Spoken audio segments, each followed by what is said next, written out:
नमस्कार, स्वागत है आप सभी का। आज 19 जून 2024 को फाइनली जेएसएससी ने 3 बचे सब्जेक्ट मैथ्स, इंग्लिश और कॉमर्स का फाइनल मेरिट लिस्ट जारी कर दिया। कुछ रिजल्ट कम है, हम लोग चर्चा करेंगे क्यों कम है, क्यों कुछ लोगों को रिजेक्ट भी किया गया। ठीक है, लेकिन सबसे पहले हम लोग आज चर्चा करेंगे मैथ्स को लेकर के। मैथमेटिक्स का चर्चा करना इसलिए भी जरूरी है क्योंकि एक ऐसा सब्जेक्ट है जिसमें कि 3 घंटे में 150 क्वेश्चन सॉल्व करना, जो कि मास्टर्स और ग्रेजुएशन लेवल के लगभग इम्पॉसिबल हो जाता है। लेकिन हमारे टीचर्स और स्टूडेंट्स का मेहनत फाइनली रंग लाया और 2018 जिसमें भी हमने काफी बढ़िया प्रदर्शन किया था, हमारे विद्यार्थियों ने काफी अपने मेहनत के दम पे रिजल्ट काफी अच्छा दिया था। आज भी वही दिन दोहराया उन्होंने और काफी संख्या में लगभग 22 विद्यार्थियों का डीवी के लिए सिलेक्शन हुआ था, जिन्होंने अपना डीवी कराया था। और जितने भी लोगों से मेरी बात हुई है लगभग सभी का फाइनली सिलेक्शन हो चुका है।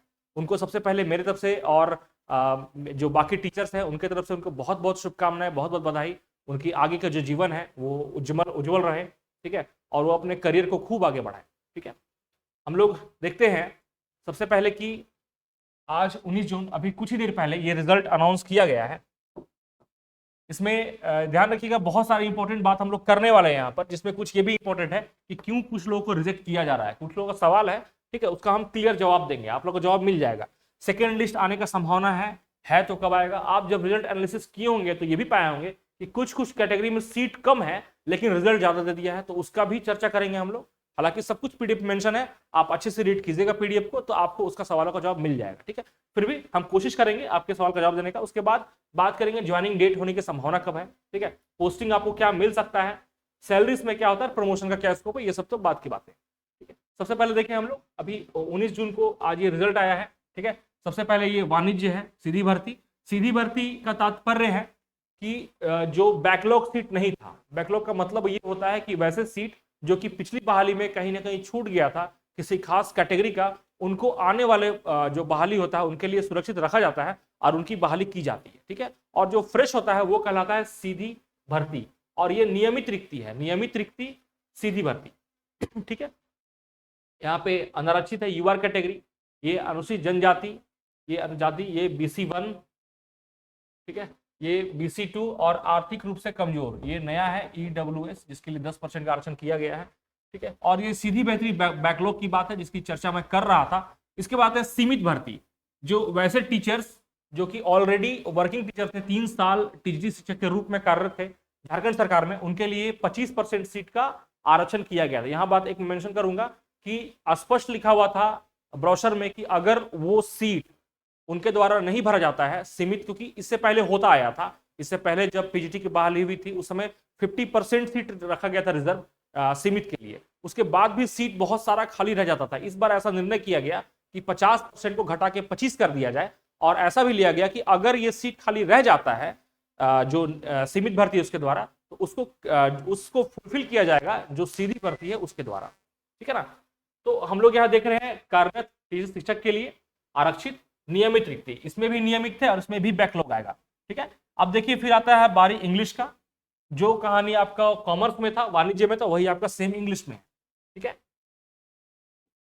आर्थिक रूप से कमजोर वर्ग सबका है, बैकलॉग रिक्ति का भी है। फिर आते हैं हम लोग, देखिए सारा यहां तक इंग्लिश का है। इसके बाद अब हम बात करेंगे गणित के रिजल्ट का। ठीक है, जो भी है गणित का रिजल्ट सेम पैटर्न फॉलो किया है वाणिज्य और अंग्रेजी भी। यूं कहे तो आपको अगर वाणिज्य और अंग्रेजी का रिजल्ट को समझना है तो सबको समझाने में समय का जो व्यर्थता होगा उसको देखते हुए सिर्फ हम गणित के रिजल्ट को डीपली एनालिसिस करते हैं, जिसके मार्फत से, जिसके द्वारा आप समझ सकते हैं कि बाकी रिजल्ट का कैसा पैटर्न है। ठीक है, सबसे पहले देखिए अनारक्षित, जो कि क्या है मेरा यूआर कैटेगरी, जिसमें 64 अभ्यर्थियों का फाइनल सेलेक्ट किया गया है नौकरी के लिए। ध्यान रखिएगा ये जो लिस्ट है ये डायरेक्ट अब इनको नौकरी मिलना है, ज्वाइनिंग लेटर मिलने वाला है, तब संभावना इस पर भी हम लोग चर्चा करेंगे।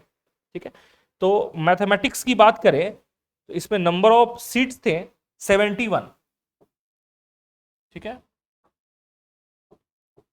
71, ये इसका मतलब ये हुआ कि अभी भी 7 लोग ऐसे हैं जिनको फिर से सेलेक्ट किया जाना है। अब कैसे होगा उस पर हम लोग बात करेंगे। फिर बात करते हैं अनुसूचित जनजाति का, जिसको हम लोग कहते हैं ST। ठीक है, इसमें सेलेक्ट हुए हैं फाइनली 54 कैंडिडेट, लेकिन यहां पे आप देखिएगा कि इसमें नंबर ऑफ सीट्स थे सिर्फ 50। तो ऐसा क्यों हुआ कि 54 लोग को सेलेक्ट किया गया? ठीक है, इसका जवाब आपको मिलेगा अभी बस कुछ देर में। तो यहाँ पे हम देख रहे हैं कि +4 लोगों को एक्स्ट्रा बुला लिया गया। ठीक है, अब बात करते हैं अनुसूचित जनजाति का, जो कि होता है एससी। एससी में नंबर ऑफ सीट्स थे 19 और बुलाया गया है 19 को, पूरा पूरी क्लियर कट है। फिर आते हैं BC1, बुलाया गया है 13 को और नंबर ऑफ सीट्स जो है वो है 15, मतलब यहाँ भी 2 लोग को बुलाया जाना है। फिर BC2, यहाँ तो 5 ही सीट है और 5 को बुलाया, मतलब ये पूरा पूरी क्लियर है। अब आते हैं EWS, आर्थिक रूप से कमजोर वर्ग, इसके लिए भी 10% का सीट का आरक्षण है। यहाँ पर हम नंबर ऑफ सीट्स दिखा रहे हैं 25, लेकिन यहाँ बुलाया गया है 30 को, मतलब यहाँ पे +5। अभी तक हम देख रहे हैं यहाँ पर 4 अधिक बुलाया गया एसटी में और यहाँ पर 5 अधिक बुलाया गया। ये था नियमित भर्ती। अब आते हैं सीधी भर्ती बैकलॉग में। हम जानते हैं कि बैकलॉग रिक्ति के लिए एक अलग वैकेंसी ही था, ठीक है ना, जो कि था 2023 और 3-23। ये जो सीधी और सीधी नहीं, रेगुलर और बैकलॉग का अलग अलग वैकेंसी था 2-23 और 3-23 के नाम पे, ठीक है ना, उसका हम लोग चर्चा करेंगे। इसके पहले आते हैं सीमित भर्ती का, जो कार्यरत टीचर शिक्षक के लिए आरक्षित है नियमित रिक्ति का, ठीक है ना। बैकलॉग का चर्चा नहीं कर रहे हैं हम लोग बात कर रहे हैं नियमित रिक्ति का। इसमें क्या है, अनारक्षित लोग को कितना बुलाया गया है, 23 को बुलाया गया है। यहाँ पर नंबर ऑफ सीट है 24, मतलब कि 1 लोग को यहाँ पर और बुलाया जाएगा, ठीक है। फिर आते हैं अनुसूचित जाति। आप यहाँ ध्यान दीजिएगा कि एसटी गायब हो गया है, मतलब कि एसटी में ऐसे लोग का सिलेक्शन हुआ ही नहीं था, ठीक है ना। मैथमेटिक्स में ऐसे लोग पास भी नहीं किए थे जो कि टीजीटी वर्किंग टीचर्स थे, इसलिए ये कहानी बना कि यहाँ पर जो 50 था उसके जगह 54 लोग को बुला लिया गया। मतलब ये हुआ कि 4 लोग का जो सीट था, ठीक है ना, वो एक्स्ट्रा मिल गया यहाँ पर। ये बात ध्यान रखिएगा, अभी और लोग को बुलाया जाना बाकी है, जितने भी सीट जो बच रहे हैं, ठीक है ना। जैसे बात करें कि एसटी के लिए नंबर ऑफ सीट था 17 और हम देख रहे हैं कि 4 लोग को वहां एडजस्ट किया गया है, इसका मतलब 13 स्टूडेंट्स का और फाइनल सिलेक्शन होना बाकी है, ठीक है। वो एसटी की बात करें। अब बात करते हैं एससी का, अनुसूचित जाति। यहाँ पर 7 सीट था, 7 लोग को बुलाया गया है, बिल्कुल क्लियर है, ठीक है। फिर BC1, यहाँ भी 5 सीट था, 5 बुलाया गया है, ये भी ठीक है। और BC2 के लिए 1 सीट था, 1 बुलाया गया, ये भी ठीक है, ठीक है। यहाँ पे कुछ इंपॉर्टेंट नोट्स है, उसको देखिएगा। यहाँ पे ये कहा गया है कि कंडिका 3 के आलोक में सरकारी माध्यमिक विद्यालय के निर्धारित अर्हता प्राप्त 3 वर्षों के अनुभव रखने वाले शिक्षकों, इसका मतलब जो टीजीटी वर्किंग टीचर्स थे जिनको 3 वर्ष का अनुभव रखना था और उसका प्रमाण पत्र भी देना था, आरक्षित पदों पर योग्य शिक्षक पर्याप्त संख्या में उपलब्ध नहीं होने की स्थिति में इन आरक्षित पदों पर सीधी नियुक्ति की कार्रवाई की गई है। अच्छा हाँ, एक बात यह है कि EWS वर्किंग टीचर्स में आपको नहीं मिलेंगे। क्यों नहीं मिलेंगे?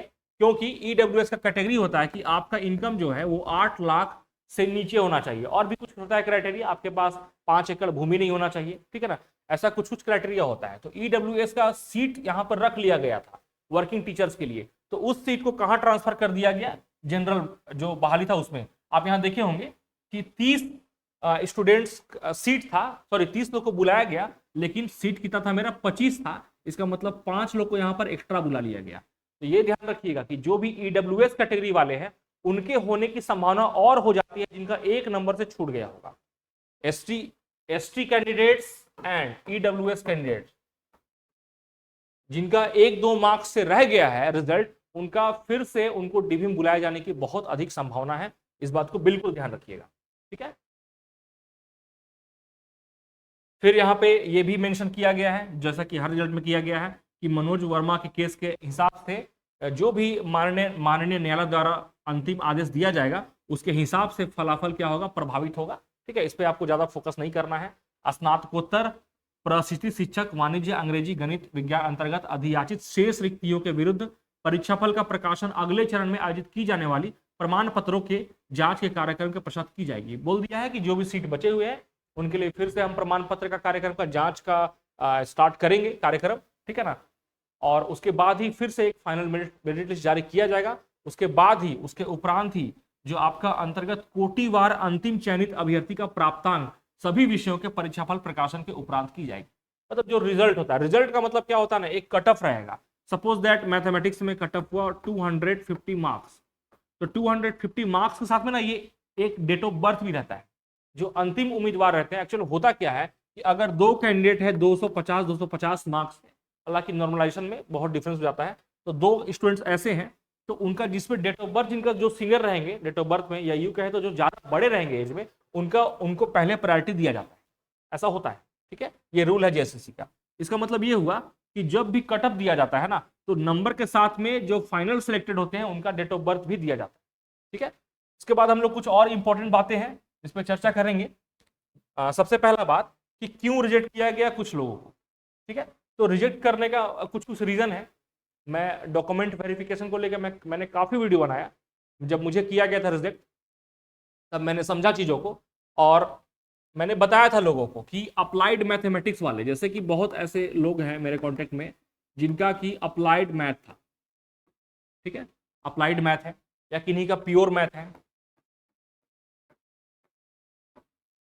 तो ऐसे अभ्यर्थियों को रिजेक्ट कर दिया गया। पिछले बार भी 2018 में भी ऐसे अभ्यर्थियों को रिजेक्ट कर दिया गया था, और इस बार भी मोस्ट प्रोबेबल चांस है कि उनको रिजेक्ट कर दिया गया है, या फिर यूं कहें तो उनके रिजल्ट को होल्ड में रख दिया गया है।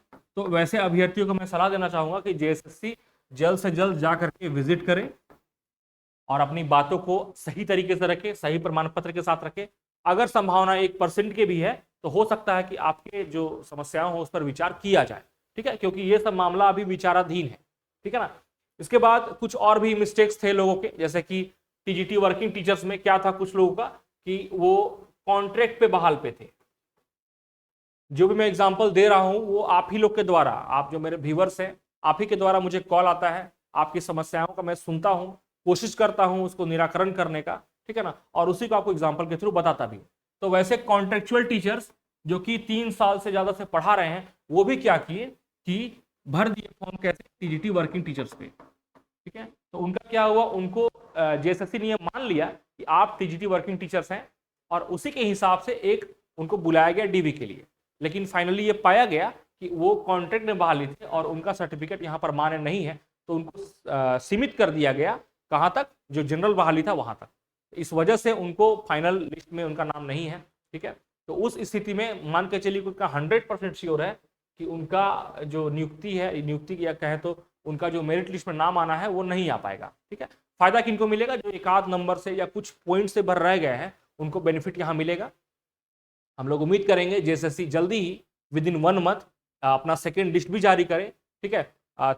स्टार्टिंग में जो 4 सब्जेक्ट हुए थे, फिजिक्स, केमिस्ट्री, बायो और ज्योग्राफी, उन चारों का तो नहीं, लेकिन उसके बाद जो 7 विषय का रिजल्ट आया है, जिसमें बहुत लिमिटेड लोग को बुलाया गया था, उसमें ठीक ठाक रिजल्ट आने की संभावना है, ठीक है ना। तो आप लोग होप, आशा रखिए, स्पेशली ईडब्ल्यूएस कैटेगरी वाले, ठीक है। अगर हम यूं कहें कि ईडब्ल्यूएस कैटेगरी और एससी कैटेगरी का जो कटअप है वो लगभग सिमिलर हो जाएगा, तो ये कहना अतिशयोक्ति नहीं होगा, ठीक है। इसके बाद हम एक चर्चा करते हैं इस बात पे कि ज्वाइनिंग डेट।